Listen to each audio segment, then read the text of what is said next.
Welcome along everyone to episode 3 of Rugby Unwrapped. I'm Scotty Stevenson. Thanks to the Spinoff and to Halo Sport for putting this on for us. What a great episode we've got lined up. Pleasure to welcome Sarah Hirini, captain of the Black Ferns Sevens. Sarah, how are you, buddy?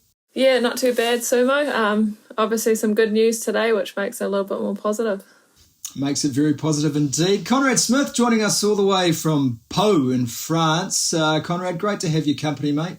No, it's all good here. We've not quite as good as it is in New Zealand, but we've started the deconfinement as well. So sending my daughter off to Croatia, and my son goes to school tomorrow. So a bit more time on our hands, but no, all good.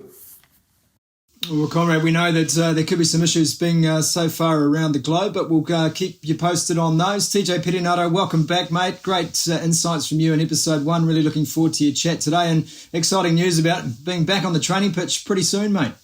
Kia ora, bro. Thanks for having me back. Yeah, man. Really good news going forward. I think just before this call, actually, I saw the schedule. Got Blues first up on Sunday the 14th, so looking forward to getting prepared for that. It'll be good. And Simon Porter back for episode 3. Port's the CEO of Halo Sport. Great to have your company. And today, guys, we wanted to chat about how rugby gets to where it's going. We've covered off where the game's at. In episode 2, we looked at some of the direction rugby's taking, especially at a professional level, around what's expected of the players and the fans. And today was a chance really to talk to the players, both current and in Conrad's case, only just past, about how you guys are all taking responsorship in the leadership position and where the game is going. And I think, TJ, if I can come to you first, how do players feel currently about the business of rugby and how they can help to strengthen it in the coming months? I think everyone's actually pretty positive about it. Like, I know the discussions in the circles that I've been in, we're going to be defined when we all finish and someone else is in our seat and playing the game we love. They'll look back on what we did at this point, and really it'll really shape where the game ends up in 10, 15, 20 years' time. So it's a really good challenge to have. I think us as players, if we can do a really good job here, come out and play some really good footy and put the game before ourselves for a little bit here, we give the next generation of players a really good opportunity to carry things on for a long period of time. If we don't, then we can hurt the game. So for us, it's an exciting opportunity to, like I say, go out there, play some exciting footy and put the game for ourselves. Sarah, in many ways, that sounds exactly what the Black Ferns have done for years. No, I agree completely with what TJ's saying, and we're obviously in a vital position to help our game at the moment and completely different circumstances to what we're probably used to, but it's such a great challenge that we have, and I think that we've got like you said, a massive opportunity to actually create probably some better competitions that we might not have been able to do in the past because everything just continues to flow. But now we're able to maybe even start some new competitions, which is massively exciting for our game as well. Conrad, you're up there with a French top 14 club and a very respected one too. So you've seen rugby at Super Rugby level, provincial rugby level, World Cup level with the All Blacks, and now you're into a competition in a very different part of the world. What is the mood like in French rugby right now from your perspective about where the game is at and the problems it faces? Yeah, I think we're not probably, the country itself and rugby follows is not quite at the stage that New Zealand's at. So we're quite envious of the fact that rugby's going to be played in New Zealand, and there's probably not the same level of optimism, to be honest, yet about the future of rugby. They've penciled in a start date for next season of September, just they've given up on this season and now hoping to restart in September. But even that date, the Prime Minister and at government level, they've come out and said that might not be realistic. And there's a lot of eager anticipation around seeing how Super Rugby goes, and hopefully that goes well, and then it can sort of feed on to some more optimism around the likelihood of things starting up here in a couple of months. When you listen to TJ and Sarah speak, Conrad, do you think, well, if I was in that position, that's exactly the stance I'd be taking as well? Yeah, for sure. And to be honest, like the players up here, that they're very, they're ready to train again. They've been hanging out to come together, and that's not going to happen still for a couple more weeks. But there's certainly a good feeling around the players. That they want to play, whatever it means. They'll take a pay cut. They'll play in different competitions. They'll play in empty stadiums if they have to. But and it's similar. I know players around the world. They're all. It doesn't matter what country they're in, they're made of the same stuff. They're competitive, they want to get out there, and if it helps the game, then, they'll do whatever it takes. Ports, this is your market. These players that you represent, not just in New Zealand, but around the world, in Japan and France and England, elsewhere. Surely, from a player management point of view, this would be the most trying time in your career. What do you make of the response from your players and from players in general so far through this? Yeah, well, undoubtedly, it's been the most trying time is a good way to put it. It's just been so uncertain, and I think the hardest thing has been, and I've talked to Warren Alcock, who a lot of these people, these guys will know, and people will know, and he's been doing this a bit longer than me, and we both just reflect that we've just never seen anything like this at all, and the real difficulty is the uncertainty.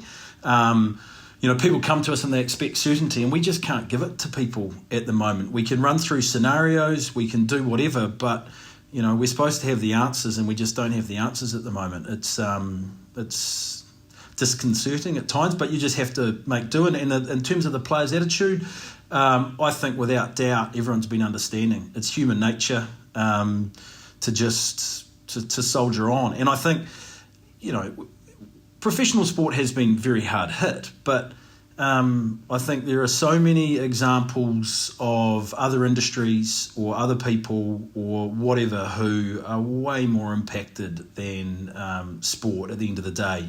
People who are, effectively risking their lives, etc. And that is a common theme that comes through from the players as well.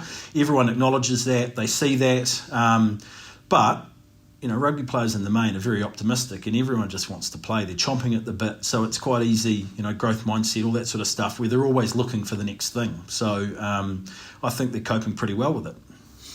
Coping is one of the themes that I'd love to touch on. We could be stuck talking about the COVID-19 crisis, and it's not going anywhere anytime soon. But while we're making positive moves in New Zealand, at least, TJ, I wanted to broaden this discussion out to be more about the players in general, even without COVID hitting. What are the pressures that are currently endured by the players, both physical and mental, in our game? And do we do enough by way of that pastoral care to make sure that our players at all levels are given the support they need? Because it's a tough job.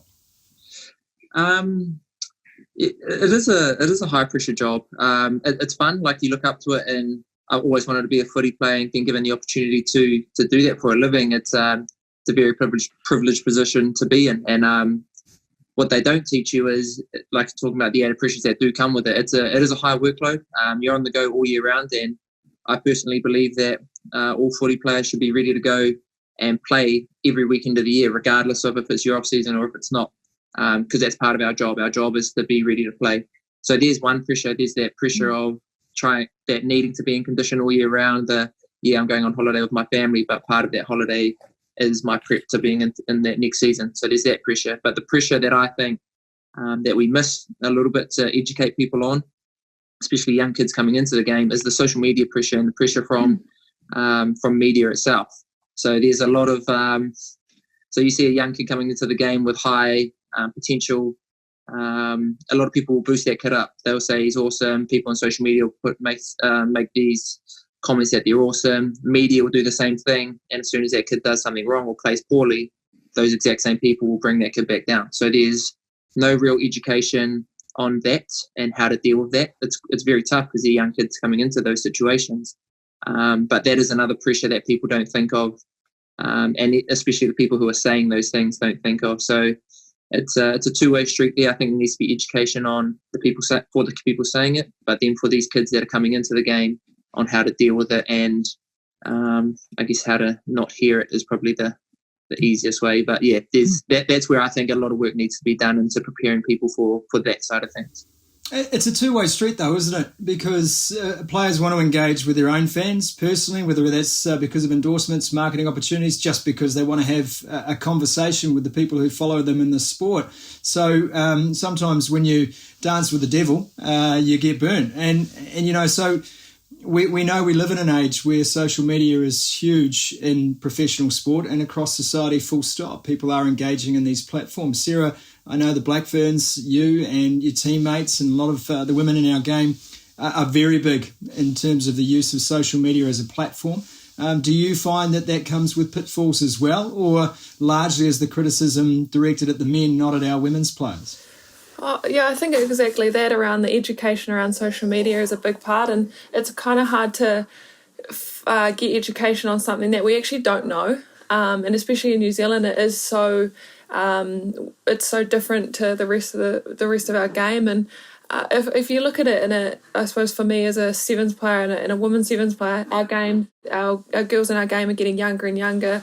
Now we're seeing girls get picked straight out of school, which is a lot different, obviously, to how we came into the sport. So they, first of all, they're young, they don't even know who they are, let alone then have to conduct themselves on such a wide level. And it's a hard one because with, I suppose, women's sport, we actually have to leverage off social media to not just create a following, but create a following not individually, but for our sport, for women's sport, for the Black Ferns Sevens, and that's a big part of our game. So it is challenging because you want these kids to.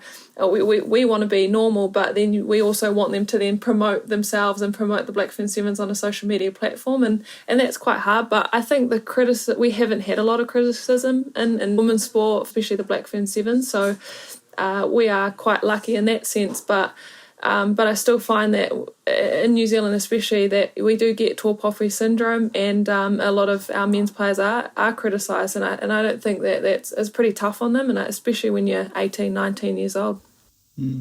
Conrad, your career kind of was a transition period between boys finishing a game, sitting around and talking about the game and having a beer, and most of the team sitting on their phones talking to 10,000 strangers. Did you notice the rise of social media and devices among your teammates? Yeah, for sure. It was, and it's interesting just hearing, the chat now because, the point's been made. Social media, dealing with that, it hasn't been educated to the players because it hasn't been around that long, and it's new.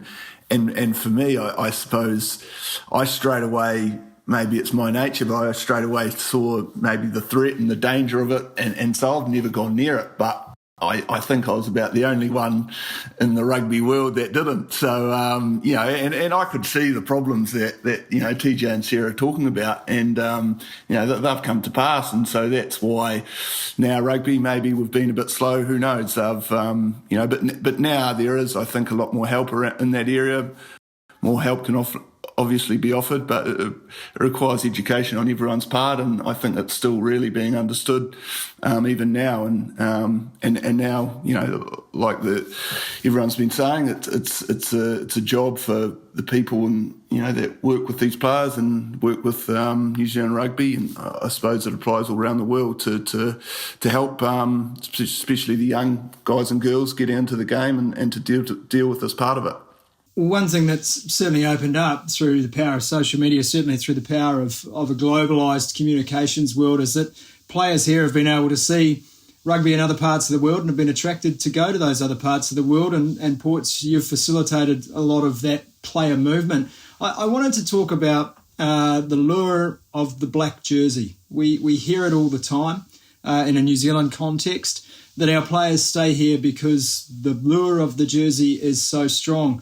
But we do see an ever-growing shift in mindset that this is a profession, and that surely as individuals you should be getting the best market value for your skills as anyone else in any profession would get. Ports, first of all, if I can come to you and just ask you, what is the size, the scale of the global player market before COVID and after?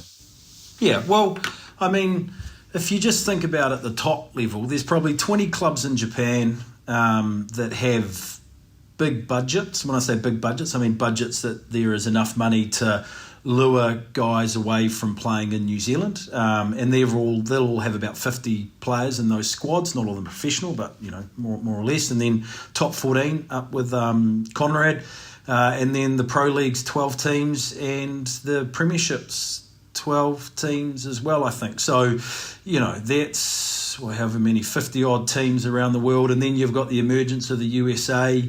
And the South American League, which didn't quite get off the ground, and that sort of stuff. Like, it is, it's bigger than New Zealand everywhere else, because we've really only got 5 full-time professional teams, but in France you've got, as I said, 14, etc. So, and the salary caps were going up and up. There was, the player salaries have gone up. Post-COVID, they will come down. It's just as simple as that. Already it was harder to get into places. Well, in my time, I've seen the overseas playing numbers, or the foreign players, drop as France has made a real move to contract French players. UK and Ireland changed their rules a while back as well to incentivise teams to make sure they had local talent. And that's what we'll see. We will see that just getting harder to get in, and also I just don't anticipate seeing the same amount of money in the game. So, the guys who do give up playing down here because of the money that's on offer overseas, it just won't be the same. Guys still do to do something different, or to maintain levels of income, or to give their family experience overseas, but it's definitely going to shrink. The lure of the black jersey, TJ, is it strong? Is it everything that people say it is? For a big part, yep. I do think it is. There's, like me, for example, I'll just speak on my behalf. It's definitely there. When you're a young kid and you're growing up, you don't care about the money, you don't care about anything else like that. You just want to play for the All Blacks. And I genuinely believe that is 100% still there. You've still got people, and it's probably driven from their parents being, when they're in a cot, saying, oh, they're going to be an All Black one day, they're going to be an All Black one day. So that's all they hear. And so that drive is definitely still there. I think where it changes, and I'm not saying that the lure is not there as much, but where the competition comes in with the black jersey is when you get to a certain age, and I guess your priorities might change, where, like, I'll again refer to myself, like having a kid on the way, having a wife at home, and being an All Black actually takes you away from home for a very long period of time. You play Super Rugby throughout the year, you travel to South Africa, you're away every other weekend playing against either a New Zealand Super Rugby team or an Australian team. Then if you play for the All Blacks, you're away for that 3-week period in June, July for that time. Then you go to the Rugby Championship, then you're on the end of your tour. And weighing up playing for the All Blacks, and it's not always competing with money in that sense, it's time with my family. That's the big decision, and that's where I think it's not that the lure is like worse or like it's less. It's just that there's more competition because priorities in people's lives tend to change. I guess for the Black Ferns, especially the Sevens, Sarah, the fact is it's one and the same. The Black Ferns is the professional team. So if you want to get paid to play the game and wear the black jersey, it's the perfect scenario, but there's only one of them. Yeah, that's it. We don't have the luxury of having all these other competitions and all these different lures, but like TJ said, there will come a time when, especially in the Sevens environment, we travel so much of the year, we're away constantly, and there will hopefully come a time where you either choose between 15s or 7s, and then looking at some of the professional teams in Japan at the moment, and the amount of Kiwis who miss out on playing for that black jersey have actually gone over to Japan to play in a fully professional environment. So it's awesome that I hope that that challenge does come in the women's game, because it just means that our game's getting bigger globally and in New Zealand as well. The routine that you spoke about, TJ, I know how much of a grind it must be. You do spend an awful lot of time on the road. Conrad, you've been through all of this, so you know only too well the pressures of the constant travel, the constant moving. That routine, how much of a drag does that become the longer you stay in the professional game? It's tough. Like, it's just like TJ said. Like, it's funny. You start in the travel and even hotels and things like that. Some of the highlight of playing footy, and then, you know, how very quickly it becomes suddenly something you put up with, and then something you just the one thing you wish you didn't have to do, you know, and it's always, obviously, when you're talking about playing for the All Blacks, it's like, you know, of course you're happy to travel around the world to get the chance, you know, you pull on the jersey and it feels all worthwhile, but, you know, it's life. You start, like TJ said, priorities change, and suddenly it's not as if the uniqueness and specialness of pulling on the jersey diminishes, but it's suddenly there's other things that weigh more and more, and suddenly the decision's harder. So, you know, and that's where everyone's individual. You come to that decision, and the All Black jersey is still massive. It's such a special thing for New Zealand Rugby, and they do a great job of looking after that and protecting it. But you know, the world is what it is, and there's always going to be opportunities for players elsewhere. And look, it's not a bad thing. And I think New Zealand Rugby's done a really good job up until now, and now they've got some new challenges. But I'm sure they've got people there to you know, think of new ways to take those head on. I'm glad you brought up the word individual, because if we consider that our conversation so far has been rather positional, that's kind of where we're at. I wanted to move into the potential now. And TJ, I know that in many ways you and your teammate Adi Savir are really leading the charge on this, but should the individual be more celebrated in what is a unique team sport? Can individuals derive value in their individual work that doesn't impinge on the team and the benefits that the team should derive? In what sense do you mean? So outside of the game, you mean? Or yeah, I think just in so many sports we have, for want of a better term, superstars. In team sports, we all know that there are stars, and there are individuals within those teams who are off on their own direction. They turn up for game time. Absolutely, they're part of the team. But we all know they're not quite. There's something special about them. Rugby, as we've spoken about in episodes 1 and 2, tends to be very team first. So the ability for an individual to go out there and star as an individual outside of the white lines can be quite difficult. So how do you find the balance? But I think there's massive growth in this exact area for rugby, especially in New Zealand Rugby. I think if you look at the NBA, for example, LeBron James is his own brand within the brand of the NBA, and probably bigger to it for an argument. There's an argument for that. But the way that he portrays himself as an individual, the way he does business as an individual in his own brand as LeBron James, creates so much more value for the NBA, because people want to see LeBron James do what LeBron James does with his I Promise School. You have people who don't even like the NBA or like basketball support LeBron James because of that, which now brings more attention to the game of basketball, which grows basketball. And that's like, I think someone in New Zealand Rugby who's doing it well, but still I feel like it could be done way better if there wasn't as many, I don't want to say restrictions, but the right word is guidelines probably. Artie's one of them, and Baz is one of them, who do it exceptionally well. And you look at Baz, for example, on the stuff he's doing on his social through, I don't know, like Red Bull, that's bringing all of these people who support like X Games and that a part of Red Bull. Now they know Beauden Barrett, who's a rugby player. It just opens their scope to rugby, if you know what I mean. So I think if we can work together in this part, and I know it's going to be hard because there's brand association with the New Zealand Rugby, and I definitely understand that, and that's what we need to do because those brands help keep our game alive. But if we can work to I guess an agreement where we're trying to build those individual brands outside of the game that as a byproduct build the game itself, I think is a good thing. And it kind of leads me into talking about the women's program, Sarah, because we have a lot of sponsorship models at New Zealand Rugby where if you are a sponsor of New Zealand Rugby, you get everything. Sponsor the All Blacks and we'll chip in the Black Ferns and the Sevens and the Māori All Blacks as well. Is there an argument to say that you would like to see women's rugby carved off, that the sponsors who really want to focus on women's rugby can have a greater opportunity to invest solely in women's rugby if that is where they want to put their money?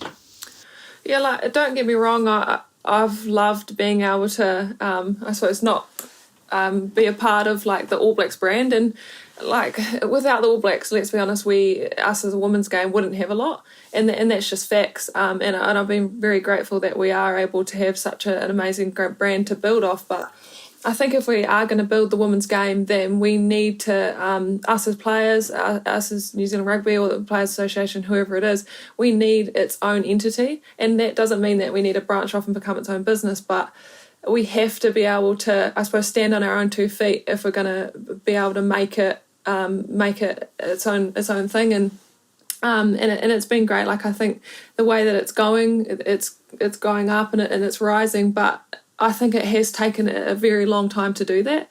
And I've been in the game for 8 to 9 years now, and it has been really slow. The difference between 8 years ago has been extreme, but it's still taken its time. And I think that it could grow a lot more rapidly if we were able to potentially, like I said, stand on our own 2 feet and maybe do it that way. Does the individual become distracting? Conrad, you played with one of the great walking billboards, Stan Carter, who's loves a bit of brand association of his own. Do the guys who pursue individual brands or their own brand, do they in any way become a distraction for a team? No, not at all. No, not if your team should be built around bigger things than the individual. So Dan's a classic example. Like, obviously he did his thing, but mate, you'd never find a guy more dedicated to the team and who always put the team first. And I think the All Blacks have been really lucky, with the fact that our individual stars, the Richie McCaws, Carter, now TJ, Bodie, these guys that have an individual brand, they're still very much team players, and so that's what holds New Zealand Rugby in such good stead. But just to go back to TJ and even what Sarah's saying, this is a massive area for rugby, and it's not just in New Zealand; it's in World Rugby. And some of the discussions I've been a part of in more recent times with World Rugby, trying to get them, because when you first present it, it's very anti-establishment. It's very against the culture of rugby, and so to get people that have worked with rugby a long time to understand the value of the individual, it's hard. And and even for me, it took somewhat, like a guy, Blaine Scully, who's a player from the US who's recently retired, but he comes from that market, and he was able to say exactly the same thing TJ's saying, just that, you got LeBron James doing these things in America for American sport, and what he brings to the game far outweighs any downside of he's going to take it away from the game. It's not like that at all. And I know World Rugby are starting to look at that, and they have to. When you look at the World Cup and how little the players are allowed to promote that event because of the strict regulations and restrictions, compared to what it could be with individuals tweeting whatever they want to tweet and building a whole market like that. It's and that's what's going to have to happen in the years to come. And I don't know what it's going to look like. I'm probably the wrong person to ask, but I know there's a lot of room for growth in that area, and I'm sure it'll happen. What has been your role so far with World Rugby from a player representative point of view, Conrad? So I'm working with the International Players Association, and I've sort of taken that a bit further since I've been here in France. Closer, they're based in Dublin, and they obviously represent all the player associations. They try and unify them a little bit if there's common themes, but also on international issues, particularly around the World Cup. We're the sort of acting voice for the players, and it's been really interesting for me. It's been interesting the last few months because obviously we've had an election at World Rugby level, and we've had Bill Beaumont and Gus Pichot, and they've been running against each other, and part of their campaigns was talking with us and promising a far greater partnership with the players. And now that's come to, they've had the election and Bill's won it. So it's going to be interesting to see how he delivers, because there were some pretty big promises that were made to players. And, it's going to be an interesting time, I think, for the game. Is some of that about owning the game? And what do you guys feel, Sarah, what do you guys feel about the stake you have currently in the game? Do you feel like you have enough ownership of the direction of rugby? I think for a part of it, yeah, and especially if I talk about rugby in New Zealand, like right from the get-go, we've been involved in conversations about our game. We've constantly on calls with Rob Nicol. I think he is actually a big part of us being involved, because he will stand up for us for pretty much anything that the game or us players need. And so I've been fortunate enough to work a lot with him. But I think in a World Rugby sense, like I don't think that players' voice is there enough, and I think that that's probably something that we need to grow as much as we can because at the end of the day, we're the ones who are playing it, we're the ones who are going through the scenarios that they're obviously making decisions on. So I think it's pretty important that players do get that voice and that's seat at the table. Brendan Schwab from World Players, which is a body that represents 85,000 athletes in professional sports around the world, has come out today and said, look, COVID poses significant risks to professional athletes given the symptoms and some of the problems it can cause. And there is talk of being put at risk. TJ, you guys are being asked to go back to work, basically, at an amazing time. Have you guys felt canvassed enough in terms of what the risks are, how you mitigate them, and do you all feel safe about returning to play at a time like this? We haven't been given the details on how trainings and that are going to look. I think we have Zoom calls over the next couple of days on that. My initial reaction to it, I was nervous. I just feel opening up and playing the game, you create so many more bubbles that now have extended. So me playing against Riggs, for example, at the Blues, I've opened up to him by coming into contact with him. Therefore, our families are coming into contact and stuff like that. So I don't know how that's what's going to be the regulations behind it. But my initial reaction was I was a little bit nervous about it. I'm confident that we'll do the right things and make sure that all the right procedures are in place before we go out on the field and play together or even train together. So over the next few days, I hope we get a little bit more detail on that. I just want to go back to a point that Sarah made about the women's game and going and standing on their own 2 feet, because I completely agree. But I know people will watch this and they'll be like, okay, well, don't have any association with the All Blacks, don't do any of that. Where I think that's stupid and I think it's wrong, because I feel like the Black Ferns, and I'm a massive advocate for it as well, can stand on their own 2 feet and can do be their own. I guess I think entity is the right word. There with the backing of the All Blacks, with the backing of New Zealand Rugby Union. I think that you can do both. And a lot of people will say, if you want to go and stand on your own 2 feet, okay, you get no help here. Where I genuinely believe, as the All Blacks and as New Zealand Rugby Union, we should be wanting the Black Ferns and wanting the Black Ferns Sevens team to be standing on their own 2 feet, but assisting that and really pushing that and helping that. That's just something I wanted to touch on before we moved on.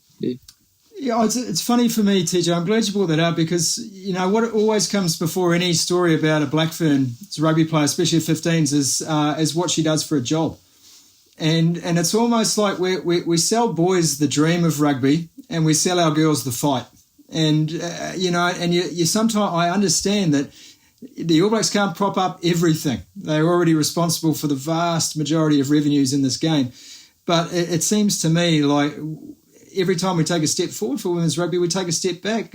Sarah, you see these stories all the time, and they invariably start with, here's Charmaine Smith. She's a policewoman. But at what point do we get, here's Charmaine Smith, the professional rugby player? I just want to appreciate TJ and what you say about our game. Like, you're a massive advocate for the Black Ferns and the women's game in general. And without people like you, we appreciate that support massively, so it definitely doesn't go unnoticed in our game. In terms of what you said, Sumo, it's actually quite crazy whenever you get asked what you do, even for us Black Ferns Sevens players, and I say, I play rugby for a living, and they say, oh no, but what do you do to make money? I'm like, yeah, that's what I do.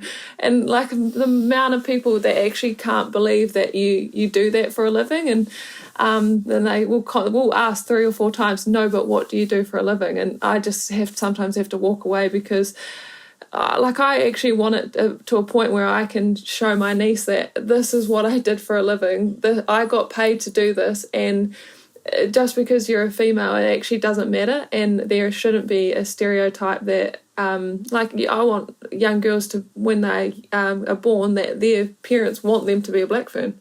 Like that's the same as what an All Black is, and when you have a son or whatever like that. So I hope one day it's the same. Creating those opportunities, you touched on it earlier, Sarah, about creating events for women, and it's just the same in the men's game. In episode 2, Bart Campbell, newly appointed New Zealand Rugby board member, talked about the fact that we need to market our game better. We need to be thinking about the experience for the fans, what a test match occasion actually means. Simon mentioned Conrad about his experiences with you up in the French top league, and how that worked, and how those games are staged. Have you noticed a big difference in the atmosphere between what a traditional Super Rugby game was in New Zealand and what a top 14 game is like in France?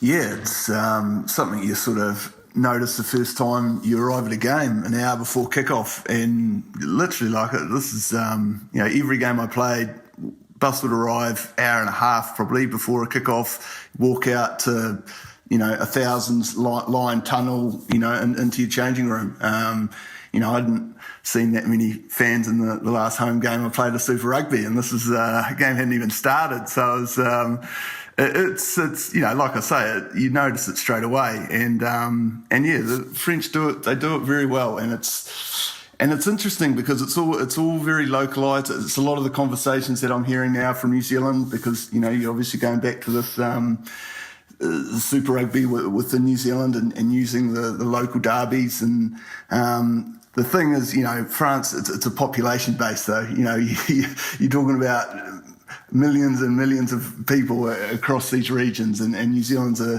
love it to death, but 5 million, whether you're going to get the numbers to support that for a sustained amount of time. Look, I'd love it to happen. I'd absolutely love it to happen. And I played in the NPC era where we filled the stadium in a round robin game. I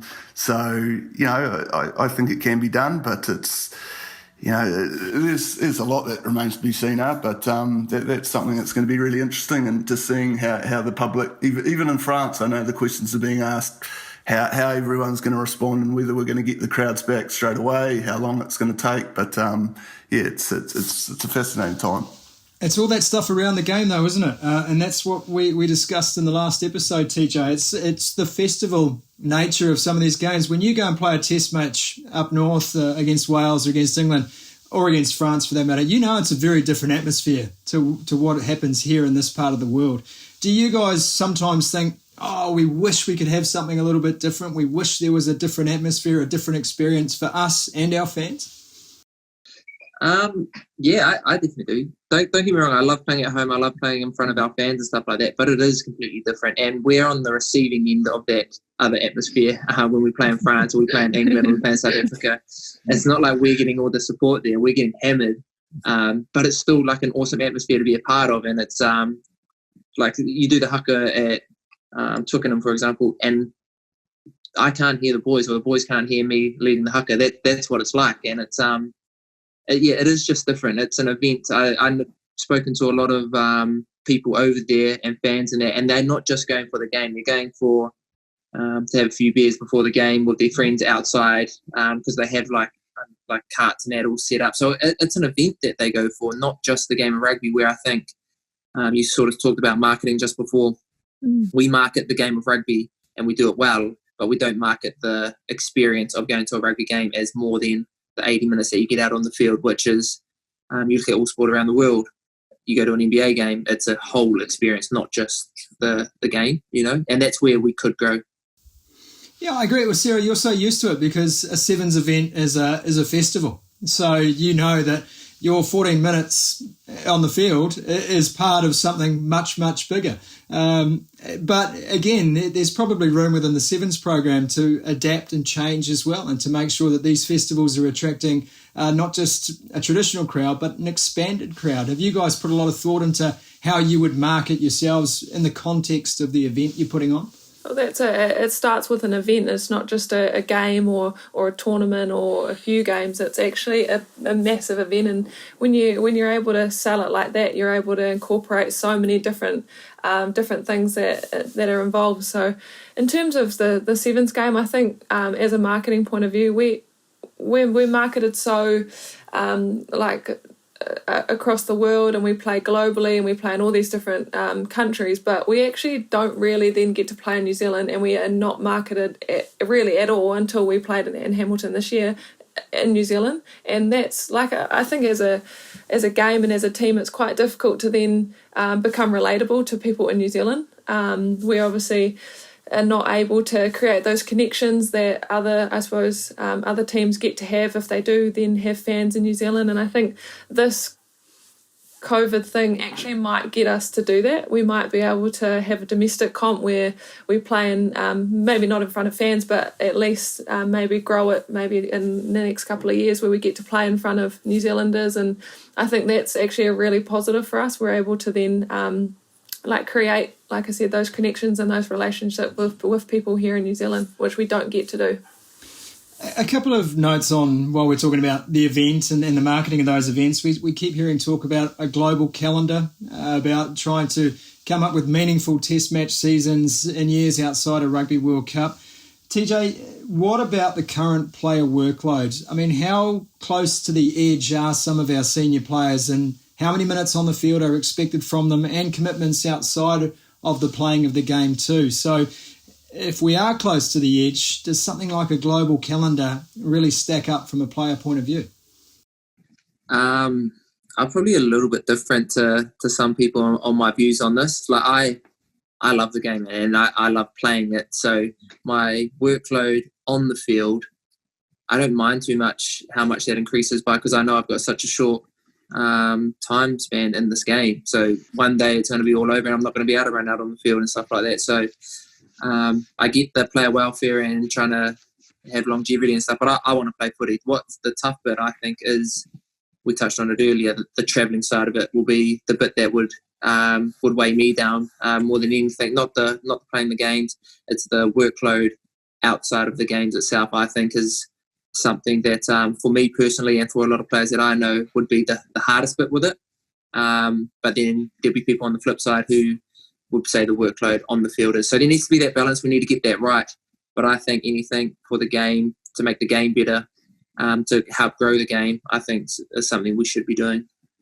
And all forms of the game too, not just the top tier teams, the tier 1 teams. If we're going to go into that global competition or whatever it is, I think we need to have tier 2 teams there too. Like you look at the Pacific Islands, they helped so many different teams in the world. And it's not just New Zealand or Australia, it's France, it's England, it's Wales, it's all of those teams. We need to be incorporating those teams too. It's something that you guys have obviously spent a lot of time discussing, Conrad, from an international rugby player's point of view. You spoke about Bill Beaumont's selection, you spoke about promises made. Is this going to take a lot of your time in the coming months, trying to work through some kind of globalised structure? Yeah, and it's, TJ's touched on a couple of interesting points, because this is the difficult thing when you're trying to, bring a united player voice. There's very different, the way players are looked after in New Zealand is very good. The workload balance, that they've got a pretty good. And then you come up north and in Ireland, they do it really well. But then, you get to France and England, and that's where the player workload comes about. And it's not always number of games. It's the chopping and changing between an international and club season. It's a nightmare. I didn't truly appreciate it till I came up here and saw how crazy it was that, that they go into like in New Zealand, it's amazing. You play Hurricane for 4 or 5 months, you go play All Blacks 4 or 5 months, you have a couple of months off. It's perfect. But for these guys, to go back and forth and then sort of get missed out on a holiday because of and that's just if you're lucky, if you're in the French squad. If you're a Fijian player going down to play for Fiji and then coming back to play club, doing that 2 or 3 times a year, it's mad. But look, there is a lot of conversations around this, and I actually think, a solution might not be too far away, and I think it'll take a lot of work maybe this pandemic's provided the opportunity. And look, I think all we're after, and it ties in with what we're talking about marketing, like if we can market the game and have a club competition and an international season that's just easier to understand, then we're going to open up a market. Because at the moment, we know we're Kiwis, we know when internationals are on, we know the Six Nations, but anyone else, it's there's madness, there's games going on all the time, there's club competitions with no uniformity. It's very hard to follow to someone in the Asian market. So this is all about, it's not going to add more games. Some of the models I've seen it's just smart, it's just moving things around. It's going to require a bit of compromise, but I think we could end up with something that does grow the game, but it's going to take some compromise from parties that traditionally don't like compromising.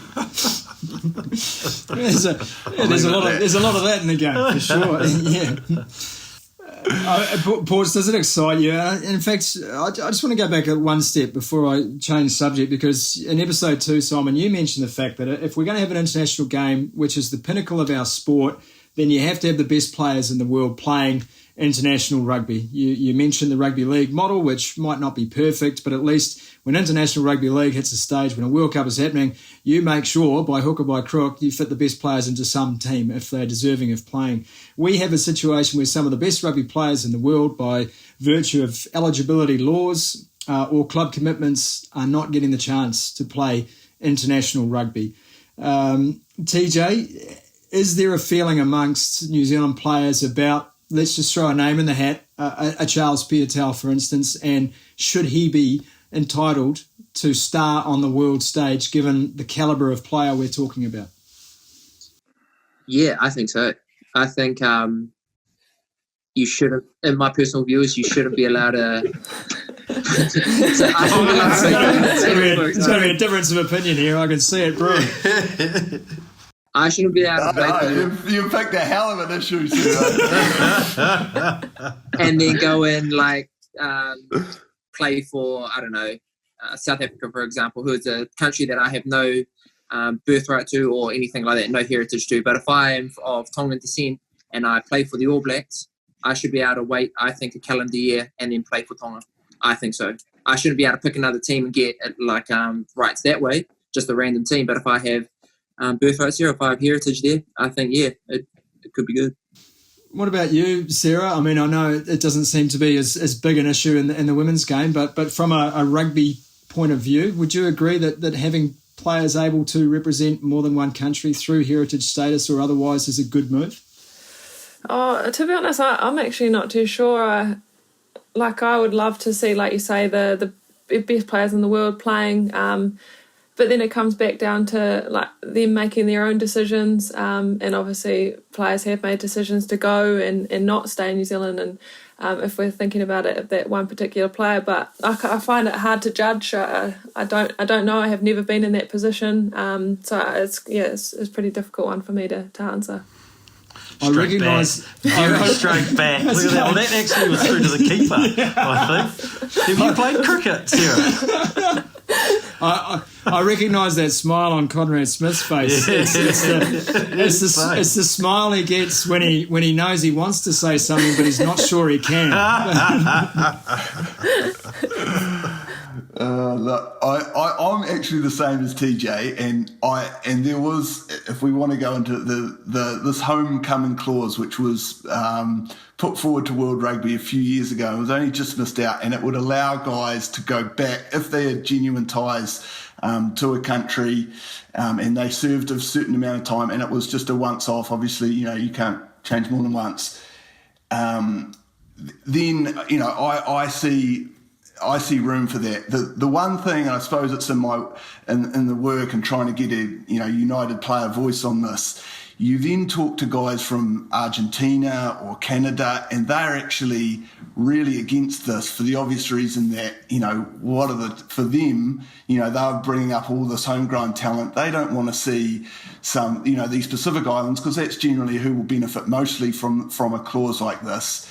they're sort of saying, and that's what sort of, to me, when I heard them speak about it and against it, it sort of pulled me back a little bit. But so those things, it's a tricky issue. I still think there's room for a clause, because it won't get used a lot there. If it's 5 or 6 players, a Charles Piutau, a few others, a Victor Vito, if he serves a long time and really wants to go back, and they're really going to help the nation, they're really going to grow the game, I think there's room for that. But it is, when you start looking and talking to other countries, and there's a few other issues to weigh up. But Sumo, this is the thing. Like, I get that, and of course the players, and we look at it differently because we're Kiwis and we're used to, the demographics within our sport, and we understand. Like, it always frustrates me when the English say, "Oh, you go and raid the islands" or whatever. And it's like, well, mate, most of them were born here now, generationally, etc., etc., etc. So they do look at it differently. But for me, the Canadians, the Argentinians, etc., I get that, I get their point of view, but they don't. If we want to grow the game, this is the exact issues we have. It's self-interest. Everything in rugby and our inability to change or make decisions comes back because everyone goes, oh, well, it doesn't suit them, and we get their point of view or whatever. But this comes back to all the points about putting something better to market or whatever, and we had the discussion the other day. It was around the commercial side of it. And if rugby is going to be the pinnacle, Test match rugby, is going to be the pinnacle, why are we not allowing the best players to play in it? Why do we have a World Cup where we don't have the best players in the world playing? From a pure commercial sense, it just seems... And if we can all align on that and go, yep, okay, well, we've got a good year, Snakey says, it's compromise, but we're compromising to make a better product. We're compromising to keep teams in the competition longer, so that we actually have genuine conversations about which 10 teams are going to win the World Cup, not which of the 5 or 6. That's where I come from. I get the human side of it, but to take rugby forward, we've got to get past self-interest. All right, guys. Well, here's a way to end this conversation. I mean, and it doesn't feel like an hour's passed. I mean, it's incredible listening to you all and your insights, but I just wanted to finish like we did with our first episode with a little statement from you all about where you see the game right now and where you want it to go. And if Sarah, I can start with you, just summing up where you think you're at, where the women's game at, where rugby is at, and what is on your hit list of things to achieve in the very near future. I think we're at a good point, but I think, like I said before, we need to grow, and that growth has to happen pretty soon if we're going to continue, especially not just in the women's sense, but the sevens as well. And I think with this, COVID gives us an opportunity to market ourselves in New Zealand and to be able to play in New Zealand. And I think that's really important for us. And then also with the Sevens World Series, I think there's an opportunity there as well. But I think us being, especially this year, we were able to play six tournaments alongside the men, and for us having that actually boosted I think our game a lot more, because we weren't able to have the crowds, and obviously there comes a lot of different things. So I think we're at a good place. I think there needs to be a lot more growth in it, and I'd definitely be trying to push for that growth over the next couple of years in our sport. Conrad, from a more globalised point of view, as someone who's working in management now in French club rugby, also your club has its eyes in different markets too, and you're so well versed in New Zealand rugby. Where do you see it from your point of view right now? Well, to be honest, if I were given back to what I said right at the start, I think potentially it's exciting for rugby, but at the moment, we're at the mercy of something way bigger than rugby, and until that all gets sorted out, like it's hard for most people to talk too much about rugby. You sort of go in your little room and you plan, but then you come out. Like, this is the exact experience for us at the moment. We plan a pre-season, but we know it's all on, bigger things at the moment, and we wait on government to direct us, and that's just the reality up here in Europe. So I suppose that's the position where I'm coming from at this point in time. TJ, what's exercising your mind, TJ Perenara? I think we're at a really cool spot for our opportunity at Super Rugby level to bring some real excitement back into Hurricanes versus Blues, Hurricanes versus Crusaders, Hurricanes versus Chiefs, and that real big rivalry there because we're going to be playing each other a lot over the next little while. So Snakey's touched on the point where, I don't know if we're going to be playing in front of fans or anything, but the point where they were selling out NPC games, and that's an awesome thing to try and aspire to do. And I think we've got an opportunity because we're going to be playing this local competition to really get those grudges, for like a better word, going, because we're going to be playing each other a lot. There's going to be a lot of people around the country who support the Canes, for example, who will be seeing us play against all of the other teams week in, week out, which I think could bring some really cool energy around the sport and in our country, you know, which will be fun. You spoke about going back to clubs. You spoke about tribalism in episode 1. Can we recreate that in Super Rugby? Has the horse not bolted? I think it would be awesome if we. I don't know what next year's going to look like either, but if there's an opportunity to play more home games against each other, man, I see it being like awesome for the country and awesome for the people who support us because they want to be at those sorts of games. They want to see Bodie play the Hurricanes, for example. That's a game that people want to go out and see. And if we can get more of that sort of stuff, more of those sort of rivalries, it's only good for the game. Oh, you get a chance to see them up close soon enough. Yeah, I'll be looking forward to that. I'm predicting a lot of yellow cards in the opening rounds of Super Rugby Aotearoa, that's for sure. Ports, you know, over the last 3 episodes, mate, we've had the pleasure to listen to, you know, people at the real pointy end of our game. I mean, if there's one way to sum up the last 3 episodes of conversations, what would it be?